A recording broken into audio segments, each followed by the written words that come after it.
a massive police deployment in central Hong Kong on June 4th to stop what used to be an annual tradition here, a candlelight vigil for the victims of the 1989 Tiananmen Square massacre in Beijing.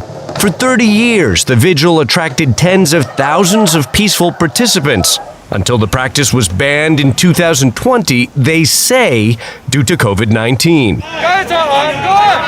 In fact, the authorities have banned all independent street protests, while also cracking down hard on the city's political opposition. People are living in a state of fear.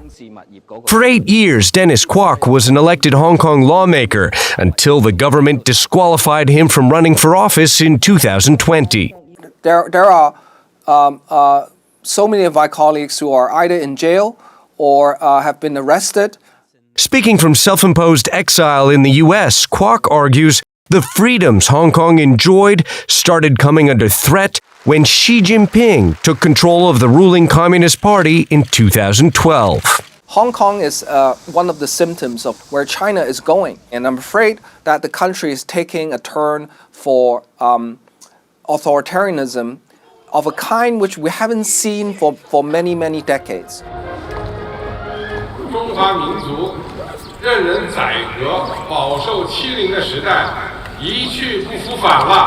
This year marks Xi's 10th year as the leader of China. He's a very affable person. CY Leung previously worked as Beijing's appointed chief executive of Hong Kong. He's also an enthusiastic supporter of Xi. Well, on the environmental front, for example, he's the key and major driving force behind basically cleaning up the country. And also his anti-corruption efforts on all levels in the country. These would be, in your opinion, the highest marks, his kind of biggest accomplishments in China? I would say so. And also development of the economy. Xi has asserted Chinese hard and soft power overseas, U.S. military aircraft, building man-made islands and military bases in contested waters of the South China Sea. Under his rule, China has made huge trade and infrastructure investments around the world as part of the Belt and Road Initiative. In 2018, China's ceremonial parliament removed presidential term limits, paving the way for Xi to potentially rule for life.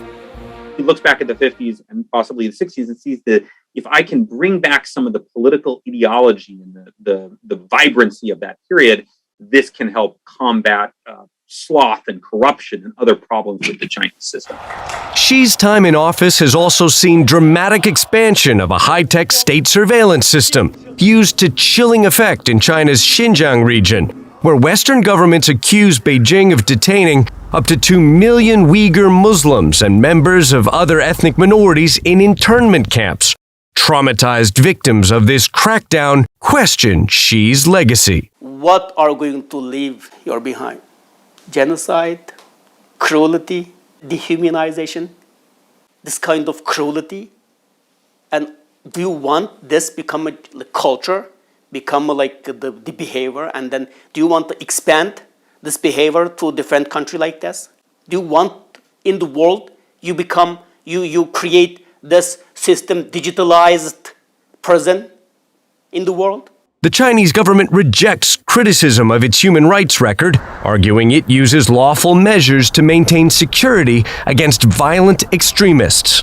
In mainland China, officials offer cash rewards for tips about hostile forces. While here in Hong Kong, this public awareness campaign warns people to be on the lookout for possible terrorism.